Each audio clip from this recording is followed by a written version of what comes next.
Okay guys, welcome back na naman sa aking YouTube channel. No? So bukas, patch note kay Nycro starting yan 7 AM ng umaga hanggang 9:40 AM ng umaga pa rin.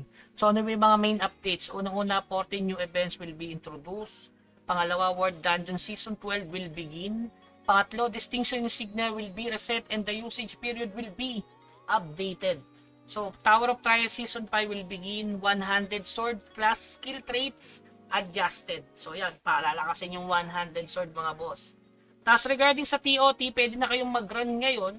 Bukas reset na ulit yan mga bossing.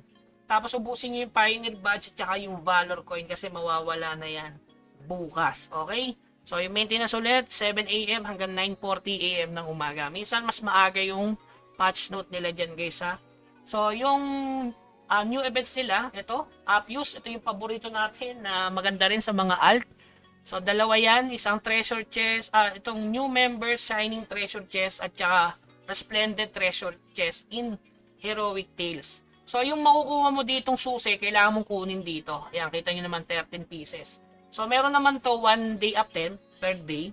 So, ayan, pareho meron. Tapos yung shiny treasure, ito yung madali lang yung susi kasi nasa mission completion lang. Okay. So, hanggang March 3 to. So, isang linggo lang din pala, no? Pero goods na rin yan kasi yun yung pinaka-the best, no? Makakuha ka dyan ng Remnant. Ayan. Ito, Forgotten 1 Remnant Selection Chest. Sana makakuha tayo. At dapat makuha natin to. So, sure ball na makukuha to, guys, kasi sobrang dami dun sa mission completion. So, puntahan natin, mga bossing. Ulitin ko, makukuha mo lang to sa mission completion tsaka yung once per day, mga bossing. Ganon din sa Resplendent Treasure, yan, no? Obtain for free once per day. Purchase from in-game shop. So, kasama talaga yung game shop na yan, mga bossing. So, pwede ka naman hindi bumili, no? Fever time. Ito, guys, XP boost, 50%. Sa lahat ng area, nalagay naman. All areas, siguro kasama na yung World Battlefront yan. So, alas 8 hanggang alas 12, 5 days yan hanggang February 23. Okay, mission completion. Ito, may free, epic, free, rare. Sa mga alt, ayan.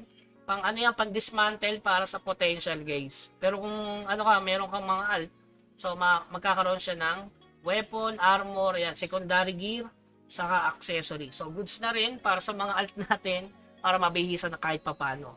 Tapos Seal of Advancement, libre ang second advance guys. So yung sa WP nyo, solid yan. Tapos merong treasure key. So enhancement scroll para sa treasure key. So enhancement, tataas ba? Hindi siguro kasi kahit anong uri naman kasi yan mga boss. Tapos ito, Defeat Rush. Kung tatapusin yung boss raid, bukas na lang guys. Baka mamaya, may libreng susi sa boss raid eh. Di mo makuha, di ba?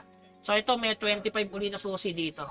Tapos Clear Tower of Trials, hanggang 50 times. Sana baguhin na yung Tower of Trials. Based nga dun sa sinabi ko. Na sana maging 30k yung epic item doon. So kailangan mo lang tapusin yung level 40. Ang kailangan stats is 540 ACC and depth.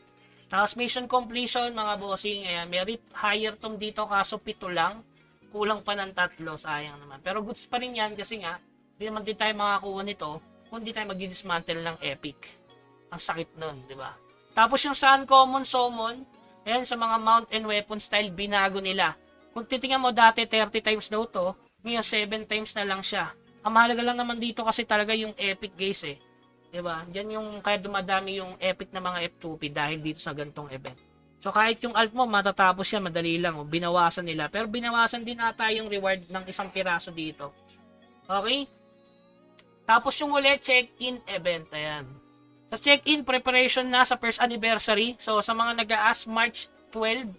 Pero March 11 yung Tuesday.